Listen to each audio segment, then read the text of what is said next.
I thought I'd start a tiny bit early to do a sound check. So you tell me if you can hear me. I've got a microphone, wireless microphone on, and I don't use it too often. To read what your comments are, and I'm hoping I don't have to put my glasses on. Look pretty scary today. There's always a delay. Hey, PK. I was kind of hoping that beanie would move, be animated. Thank you, Roy. So you can all see me. I've unfortunately got a really. Can you hear me? This question. Oh, there you go. Unfortunately, got a really. Can you hear me? You can hear me, but there's. Wow, is there a delay? Looks like the delay is a good 20 seconds. So be advised. Okay, so I am sitting in my helicopter on the ramp, and I'm sitting inside because it's 41 degrees Fahrenheit outside, which is really cold for me. And fortunately, it's not windy. There's a pretty thick fog, which really sucks because I was supposed to go flying with another pilot at 1 o'clock. And I just texted him to let him know that if it doesn't clear up by noon, we're not going to go, which is kind of a bummer. So it's 11 o'clock, so I could start the official chat. And it's an Ask Me Anything. And again, I want to just remind everybody that channel members, questions. And I don't see any from channel members. I don't see any super chats. So let's see. Did I see a question? I thought I saw a question just a second ago. No. Okay. So if you have questions, that's what this is all about. So what is the range of the helicopter? Jared asks. It is the range of the helicopter obviously depends on the wind.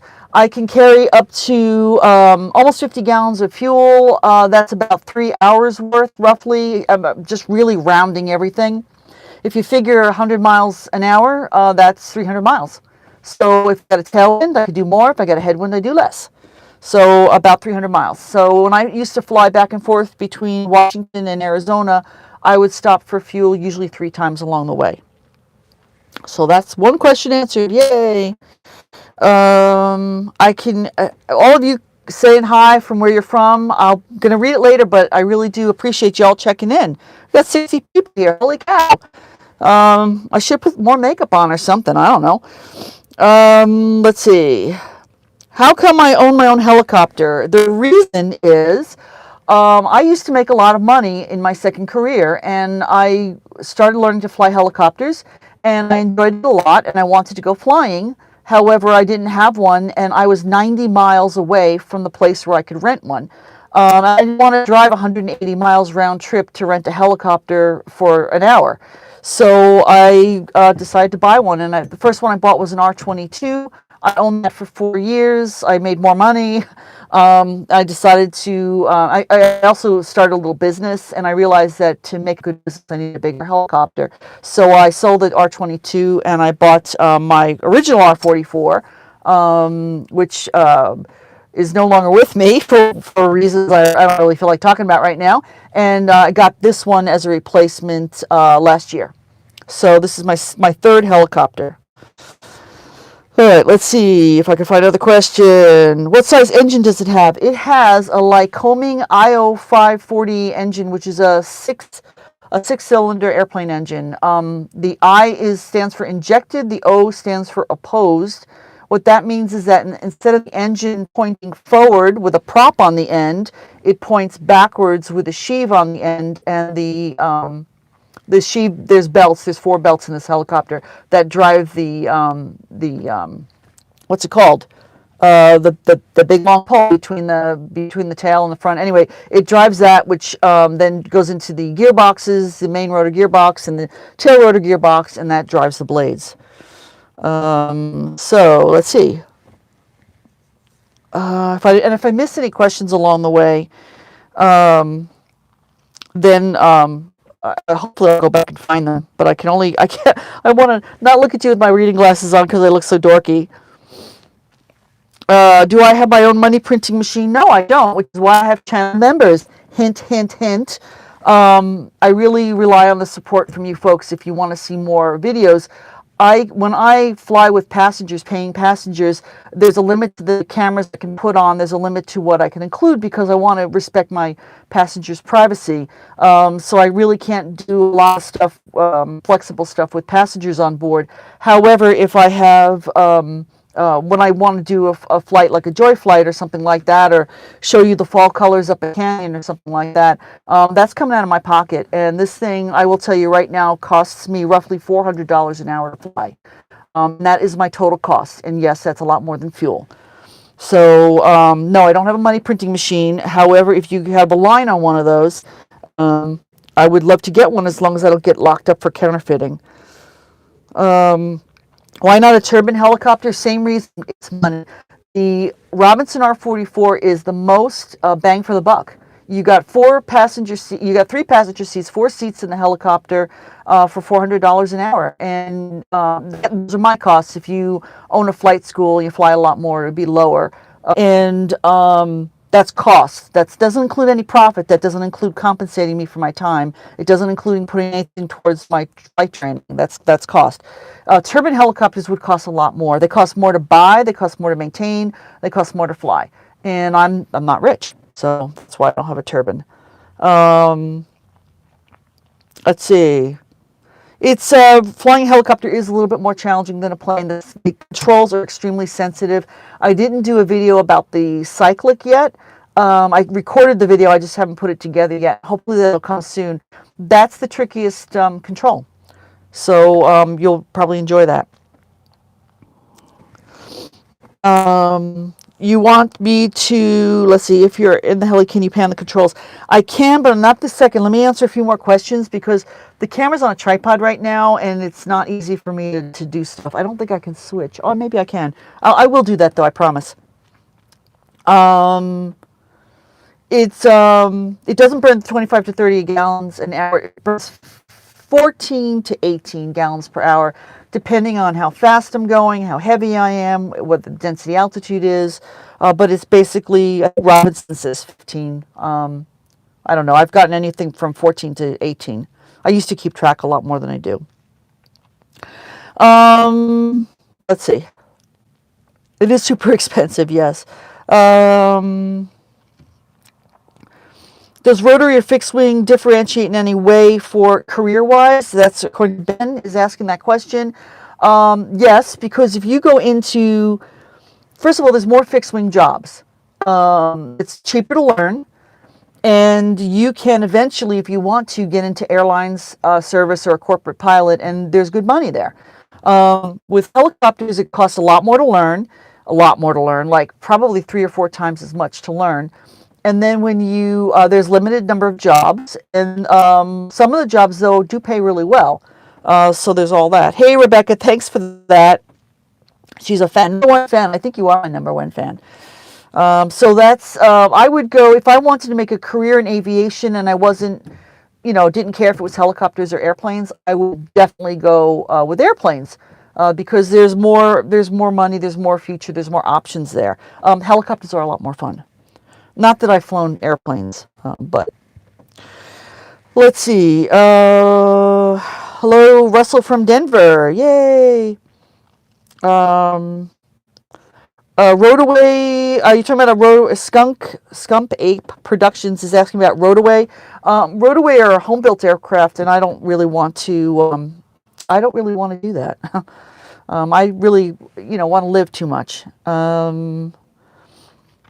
And Russell, there are more geology videos coming. I should have put one out this morning, but I got really lazy yesterday and didn't fix it. And my dog Penny is right here in the seat next to me. Let's see, I've been flying since 1998 is when I started learning to fly. I got my pilot certificate in 2000, my private, and my commercial in 2001. It took me a long time because I did it part-time, and the flight school was 90 miles away. So, the highest wind speed I can operate in is, it really depends. It depends on whether it's really the gust spread. In other words, sustained wind versus gusting, that makes a difference. The gust spread is where it gets dangerous, and you want to stay, I think, under a 20 knot gust spread. So 10 degrees sustained to 30 That's starting to get a little weird. When I flew at the Grand Canyon, they did not shut us down till the wind hit 50. And that was also flying a two-bladed helicopter. It was long ranges there. I don't like to fly when it's super windy because the terrain here is very varied. That means that you're going to get a lot of mechanical turbulence, and it's going to make a rough ride, which is going to be really uncomfortable. And I don't like turbulence. I like turbulence. Okay, and then I have to also say about the wind speed question, it depends on the type of rotor system. A two-bladed system, you should not be flying in super high winds, as opposed to, for example, I don't know, Bell 407, which has got, I think, 4 blades.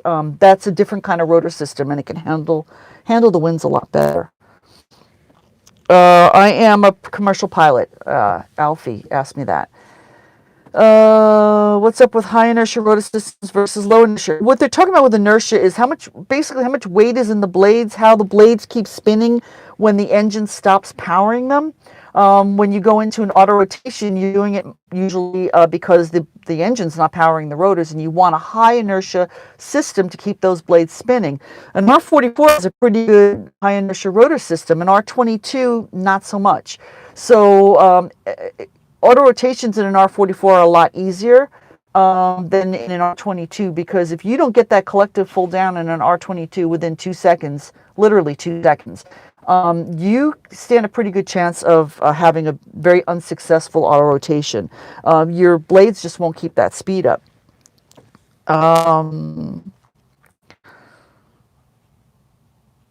Let's see. Hello from everybody. Hello. And Muppet Numpy is late. Yes. And again, there's a big lag here. My school cost, I learned 20 years ago, and I learned it in R22, and it cost me, it was like, you can get a demo flight, by the way. I've been talking to a bunch of my friends that work at flight schools, and they all offer demo flights for like $150. That gives you a half an hour with you sitting at the controls and a half an hour of ground usually. And I am going to do a video about that. One of the videos I'm planning for this winter is to do a demo flight video with hopefully someone who has no experience. And I can put the cameras in and either sit quietly in the back or wait on the ground until it's all done. Because that would be, I think, a really interesting thing to do. I'm not a flight instructor, so I can't do a demo flight.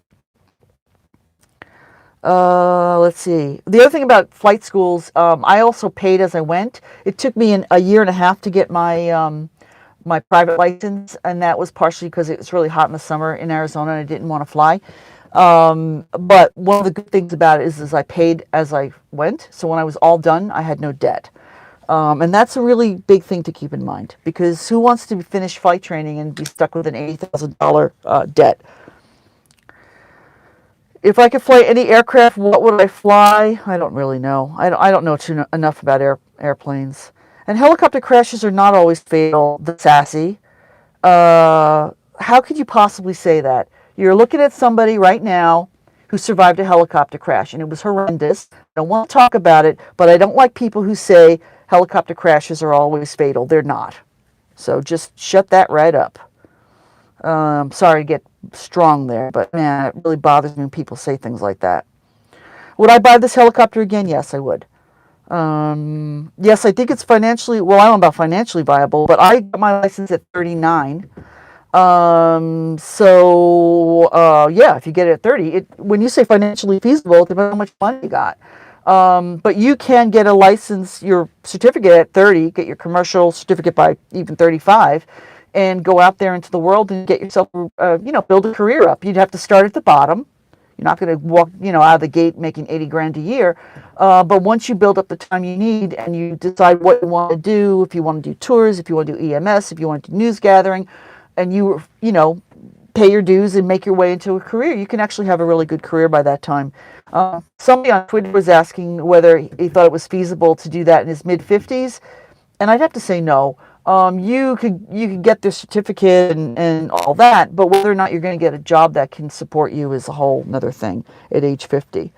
A lot of people won't hire older folks. I mean, there's ageism is a real thing. PK, who is a member, is asking me, when you listen to the automated weather radio service, you should dial in the setting on your dashboard. What are you setting?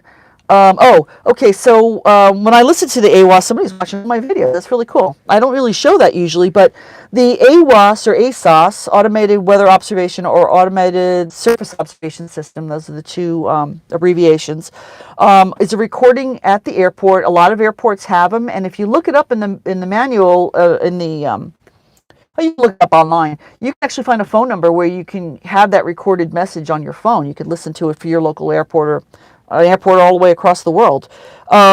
The number that I'm changing, what I'm changing is the altimeter setting. They give you the little number that goes in the window, and there's a dial on that I dial it in, and that's what they're giving me. And the reason I want to set my altimeter correctly is because other pilots hopefully have theirs set correctly. So if another pilot in the area says that he's operating at 1,500 feet, and I'm operating at 1,500 feet, we want to make sure we're both talking about the same 1,500 feet. So that's why we dial that in.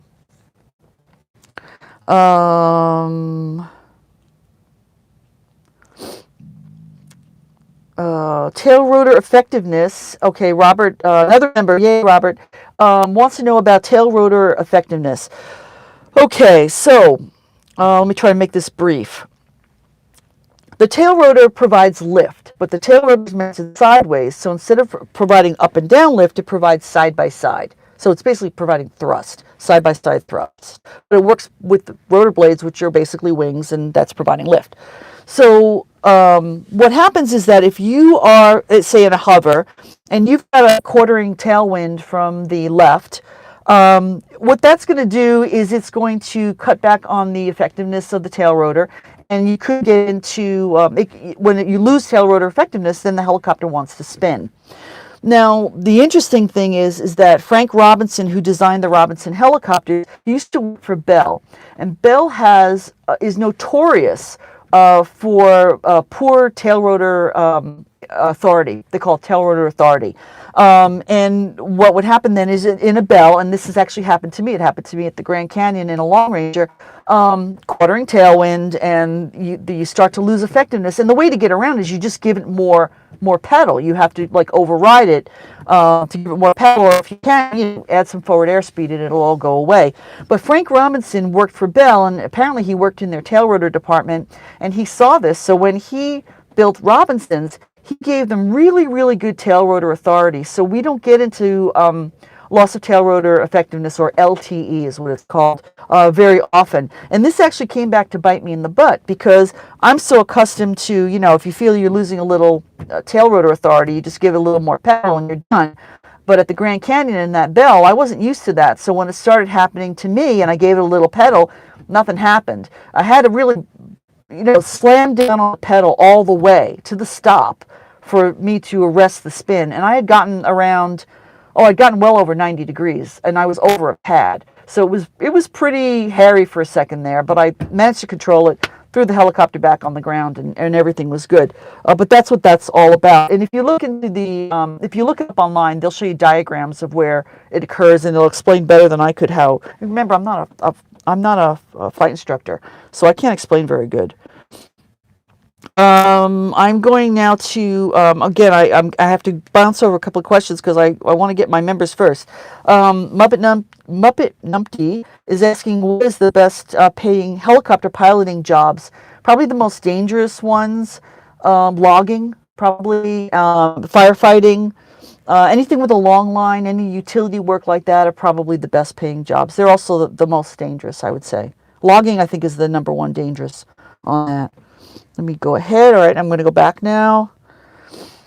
The wildfire did not get close to my home. It was across the river. It was on this side of the river. I'm on the other side. Apparently, a small fire did break out on my side of the river, but it was put out immediately. The firefighters were kind of waiting for it.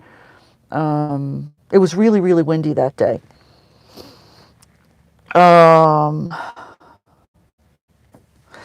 My flight school, I did not do full down auto rotations. Paul's asking about full down auto rotations.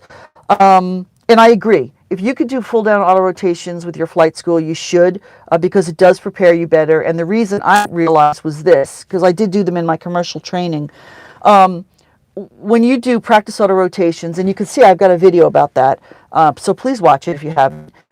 You don't go all the way to the ground, you come to a hover. So what you're doing is you're concentrating at the end, not on landing, but you're concentrating on arresting the descent before you hit the ground and bringing the power in and flaring and doing all that.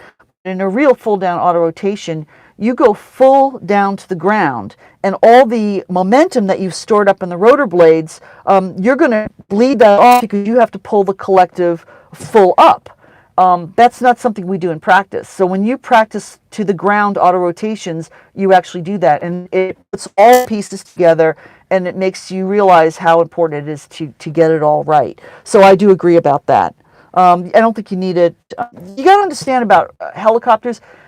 People get really hung up on the dead man's curve and losing power and auto rotations. The reality is engine failures are very rare. People get into more trouble by flying in bad weather or, believe it or not, running out of gas, which is dumb. Then, of course, that does create an engine failure. Or wires. Wires are a really big thing with helicopter pilots. Controlled flight into terrain. Engine failures are not up there in the top 10. Well, maybe in the top 10, but they're really not very common. If you go read accident reports on the NTSB, you'll see that engine failures on a helicopter that's well maintained are extremely rare. I'm not saying you shouldn't practice auto rotations or know them, but you can't, if you're flying worried about the dead man's curve because, I'm not going to be able to do an auto rotation if my engine quits. There's a lot of jobs you have to do that require you to fly in the dead man's curve. When I'm cherry drying, I'm flying in the dead man's curve for hours on end. If the engine quits, there's no auto rotation, I'm going to go down into the trees. That's just the way it is. And you just have to come to grips with that. And that's for the risk of flying. So anyway, let's go further on. Would I like to try firefighting? No. I'm too old. I mean, I would like to try some long line work, but I don't think I want to do it for a living. As I get older, my ability to fly, Mike wants to know if I have any limitations. I don't see very well at night. I never have, and I don't fly at night anymore. But that's about it. I mean, my reaction time is still really good. Hearing is good. My regular eyesight is good. I'm okay. I don't know how, ask me next year. Maybe it'll be different. Would I entertain buying more helicopters? No, I would not. One helicopter is definitely enough. I do hire pilots to do cherry drawing with me, and this year I hired 5. So, but they all came with a helicopter. So if you have a helicopter, you want to come dry cherries, give me a call in April.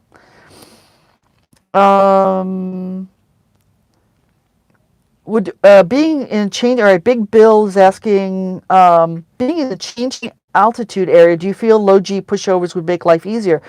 In a two-bladed helicopter, they would make life fatal. They could make life fatal. I'm not allowed to do low G pushovers here. And why would you do a low G pushover if you didn't have to? If you want to change altitude quickly, you just drop the collective. And that's not low G. So let's see.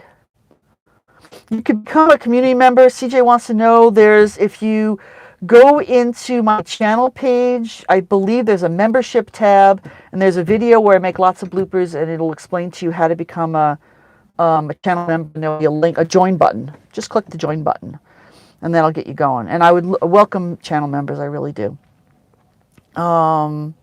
I've seen that Jared's asking about the line work, carrying people to electricity lines, and there's a great video, and I mentioned this in another live chat. It's called Straight Up Helicopters in Action, something like that, and it's an IMAX.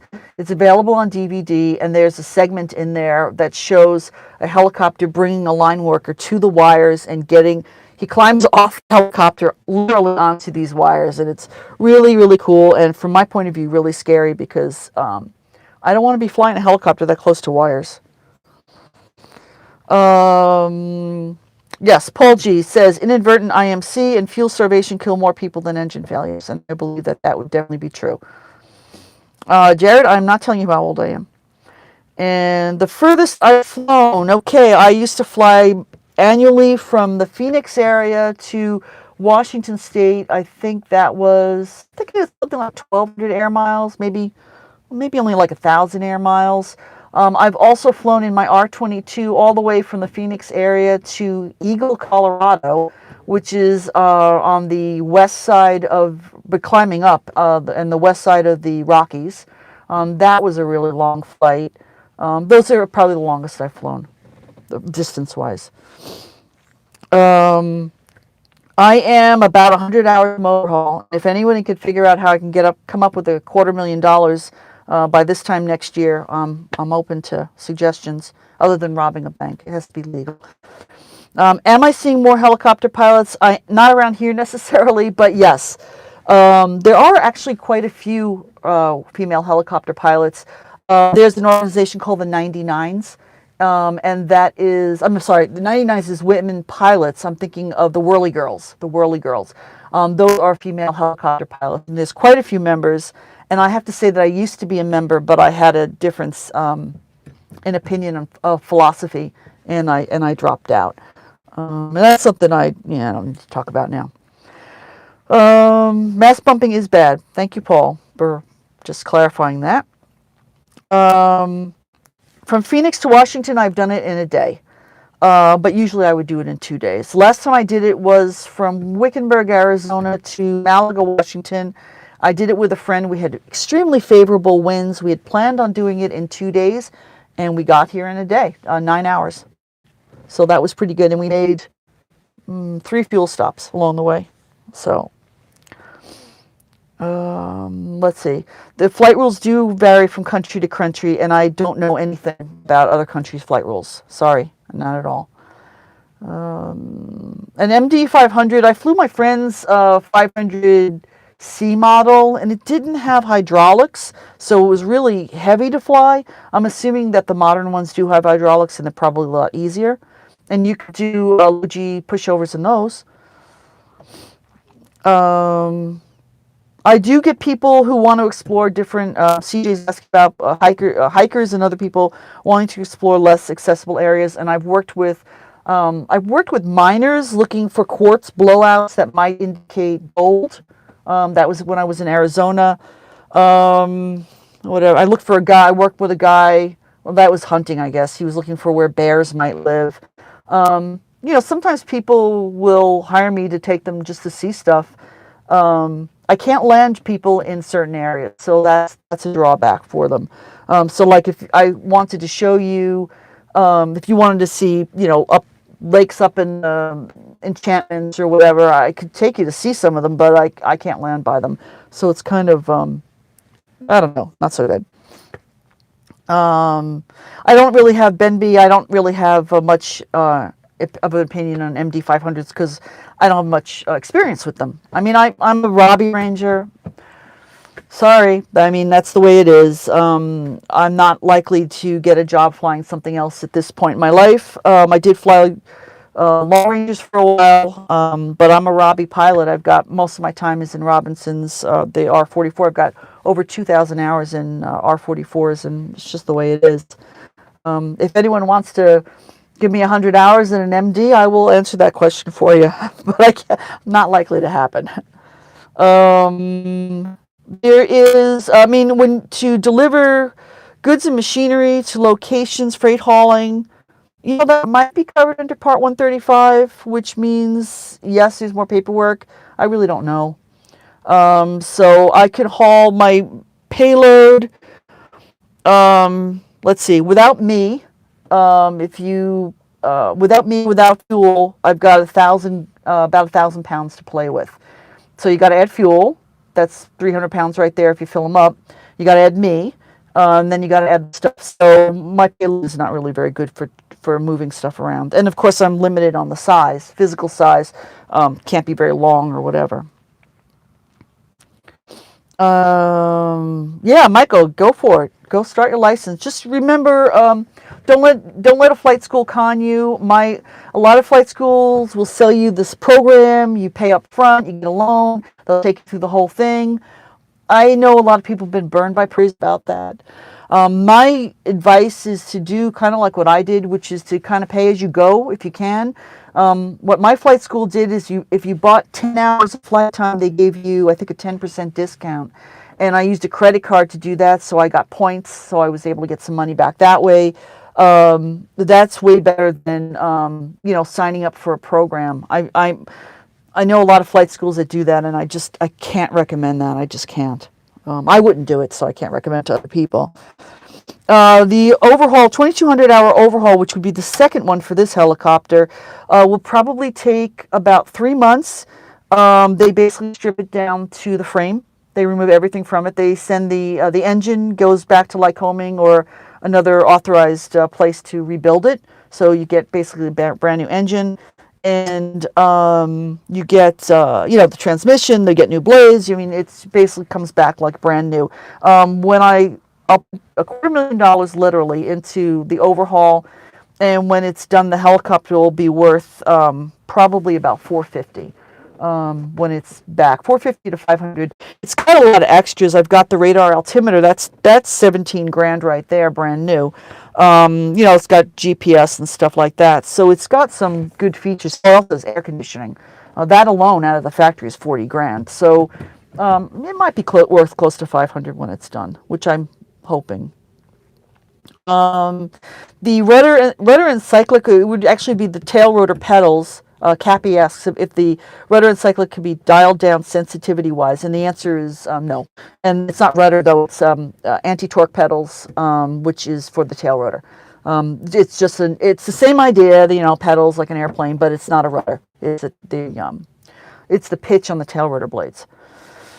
Strangest thing I've seen in the air or on the ground while flying, Alex wants to know. I can't think of anything right now. I've seen some pretty strange things. God, I saw something strange recently. I can't remember what it was. I can't answer that. I really don't know. I've seen a lot of other things. Okay, we've been at it for, okay. Stan, bye. Thanks for coming by. And when you get a helicopter license, can you fly any helicopter? Kind of, sort of. Some of them might require type ratings, which might require additional training.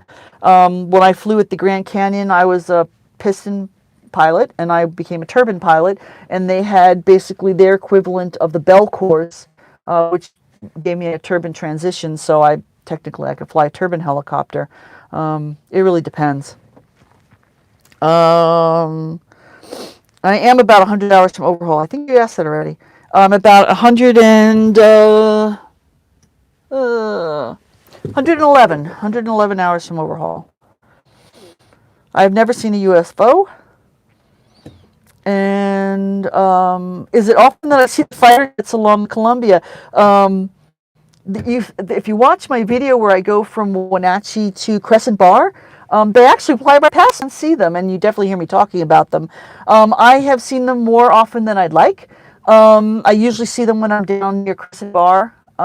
They fly out of Lower Moses Coulee, and then they go into that training area down by Yakima, which is down past Vantage. So I see them more often than I like, but I wouldn't say often, just more often than I'd like. Let's see. I'm not telling you how much I weigh, Jared. Come on. There is crop spraying besides, cherries aren't crop spraying. We're drying them. And I have to say thank you, Muppet Numpy. Thank you for being a fan there with the super chat. Is there any crop spraying besides cherry drying? There is crop spraying. Cherry drying is not crop spraying, no. There's certain chemicals that have to be applied with the helicopter because the downwash of the rotor blades helps to get that stuff into the trees. So there's a little bit of that, and then they do spraying around mountainous areas. There's a plane coming in. Oh, it's the airline that just came in. Oop, I can turn it around. Hold on. Here we go. I don't know if you can see that. That's me picking up the tripod. I don't know. Did you see that? Probably not. Now I screwed up the camera. Okay. That is Horizon comes in with these little prop planes, turbo prop planes. Okay, wait. There was the question I was answering. Crop spraying. Oh yeah. They just in the mountainous areas where it's hilly here, they will do spraying by helicopter. Otherwise, in the flat areas, they normally use airplanes around here. But it's really mountainous here, so there is spraying. That's another good job. It's also a dangerous job. And I used to want to do that, but I don't anymore. I'm hoping to spend some time this winter on my way home with a friend of mine that does spraying in California. And I would love to get a camera on his aircraft while he's doing a couple of runs. So stay tuned for that, because I don't really want to spend too much time there on my way home. Is it needed for a chopper like a car? I mean, oil changes, yeah. Yeah, I'd say it's like a car. I mean, there's certain things like in your car you're supposed to have done at certain intervals. In a helicopter, it's more like it's required. But in a car, you can kind of blow it off if you are daring. Because if your car dies, if your engine dies in your car, you're not going to fall out of the sky. So, dream helicopter job movie pilot. I would love to be a movie pilot. The one that I like to chase things. My absolute favorite thing to do in a helicopter is to chase things that are moving fast. I've done horse herding. I've done boat races where I'm chasing boats. I've done desert race truck racing. Put me in a helicopter, let me chase something close to the ground, and I am ready to do that. But again, I think that ship has sailed for me. This plane, it's going to get loud here now because this plane's going to fly by. Highest I've taken a helicopter is 9,600 feet above sea level, and boy, does this thing shake. Let's see. Okay, you saw the plane. It's just a delay. Why the delay in movement of the stick and the heli making that move instantaneously? It's actually not much of a delay in the cyclic. I think it's got maybe what you're seeing. I'm sorry if it's so loud. Hold on. I'll let them drive by.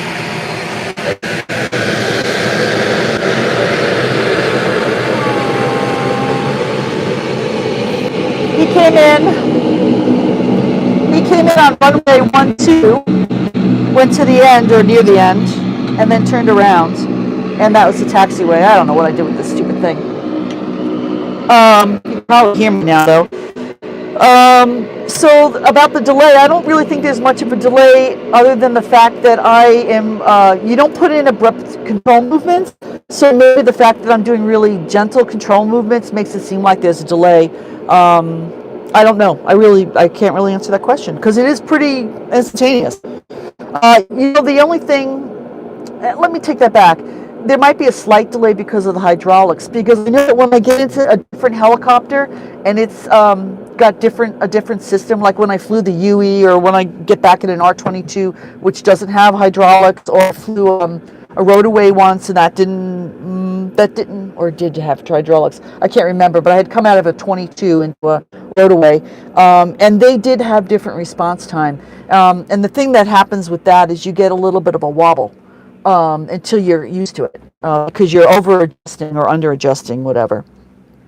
So yeah, maybe there's a tiny delay from the hydraulics. Yeah, I am definitely Rebecca says I'm an adrenaline junkie because I like to chase fast things, and yeah, I agree. Can you see where the outside camera is? Well, right now the outside camera is not installed, but what I can do is I can show you the inside camera, the new mount for the. I could show you the new mount for the cockpit cam that shows the instruments really well. I could show you that, and then I could show you where I put the nose cam, but I'm not going to show the nose cam. And I'm really protective about that because every time I show one of my outside camera mounts, I get grief from people who are telling me how illegal it is. And I don't want to go there. I just don't want to go there. I don't think it's illegal. If I thought it was illegal, I wouldn't do it, but I just don't want to go there, so I don't show it. But I will show you the inside. And since I'm going to move the camera, and I'm going to switch the camera around, and I have to fiddle with the tripod a little bit, you'll stop looking at me. You'll start looking at what's in the helicopter. So give me all your requests for what you want to see, and I'll give you a little tour of the helicopter while it's sitting here. Let me get out and switch the camera around. Do that. Yep, okay. Whoops. Don't drop the phone. Whoop, it's getting a little wobbly here. Well, first of all, you can see Penny. I'm going to bring my tripod, and I'm just going to use it as a selfie stick kind of a thing. And I'm not looking at your messages right now, so I have no idea what you're saying. but I have to bring his legs up or it's not going to work. So this is the inside of the helicopter. I still got one leg. Hold on, I'm sorry. What I need is a cameraman. That's what I need, a camera person. Okay, so now, here we are. This is the inside of the helicopter. I sit here. Penny usually sits there. She does not like sitting on leather. That doesn't mean she won't, but she prefers to sit on fabric. So I usually put a dog bed in there under the seat. This is the panel, which you've already seen. These blue cables are what connects my iPad and my iPhone to power. I've got a little USB port. Again, I've got a tripod here, so hold on. I got to take this down. Right, not that one, this one here. Hold on. Oh, crap. I didn't say that. Okay, here we go. I've got a little USB thing that I had installed there, which gives me power to my phone and my iPad. I got these little short cables so they don't get in the way. I use RAM mounts to hold my phone. My phone goes on there. Apple keeps changing the size of their phones, so I finally got one of these mounts. And then my iPad goes there, and they both have slightly different types of mounts, but they are RAM mounts, and I recommend that. And then this bar does not come standard with R44 helicopters. It was actually created by Robinson to hold GPS, a big GPS there. And what it's been modified by the mechanic who installed it for me, and it is basically used just to mount my phone and my iPad. I use my iPad with ForeFlight for navigation, and my phone is a backup for that. And when I'm buying chairs, I also have to answer the phone in flight. It's got my Bose headsets have Bluetooth, so I don't have to, it's hands off, obviously. But I have to be able to reach it, see who's calling, be able to push a button on it to answer it. Okay, so now I'm going to look at. Somebody wanted me to see what you guys want to see. All right, so let me show you the inside camera first, since I'm inside. So this is the new camera mount. So there's the GoPro on the top. And this is the camera mount, and I got to remember the company name. I cannot remember the company name, but it's written here. My Pilot Pro. So My Pilot Pro makes this amazing mount for a bar, and it clamps on. There's a clamp in the back, and I have a video that I'll show us in a little more detail. And it uses neoprene gaskets in here, so you can really make it tight. This ain't going anywhere without the helicopter. And then it works with different RAM mount components, and then I rigged up this bar here, which is made of RAM mount components, and because I'm testing it, it's just temporary taped in place with gaffer tape. And then again, more RAM mount on top, and then getting up to my GoPro mount. And when you look at it, it's like, holy cow, this thing's going to vibrate all over the place in flight. But apparently it doesn't, because the video footage I shared recently, it was nice and smooth. And that might be the stabilization in the camera, or it might be the fact that this is mounted, again, close to the frame. This bar is part of the frame, so. And that's that mount. And let me just show you where I put the other one. I'm going outside. This is the bar I used to tow the helicopter. I got lazy, I didn't take it off. I mount the other bar right here. The other camera right here. When I do it, I don't do it all the time. And I've got a gadget that I use for it, and I've been mounting it like that, gosh, probably 10 years now. So that's that. Let me see what else. You got questions? Jobs for low-time pilots, flight instructor, CFI. That's the best way to build time, and I will not back down from that. Your medical, Michael's asking about medical, what they're looking for is that you're healthy. I mean, that's about it. Let's see. Blue or purple? You saying my helicopter looks purple? It's not purple, it's blue. Sometimes it looks black. It is, the color of the helicopter is Ford Impact Blue, and it has a black stripe, which is flat black stripe, which is kind of crazy. It says Raven 2 on it in black. And the end numbers used to be black, except the FAA is really not keen on that. So I had them redone in white, because if I did black numbers, they wouldn't have passed the helicopter, because you can't see them from the ground. So it's called Ford Impact Blue, and it was painted to match the original owner's Mustang. And yeah, let's see. Penny doesn't look worried. Penny's very happy there. Is there AM, FM radio in the heli? No, I don't have radio in it, but I do have the ability to, actually it's on this little doodad. I don't know if you can see it, but there's an audio jack. See that audio jack there next to behind the blue stuff? And then there's another audio jack in the back. You can actually plug in a stereo. My best scenic flight through Sedona. I used to do that quite a bit in Arizona. That was really, really pretty. And then that's a long time ago though.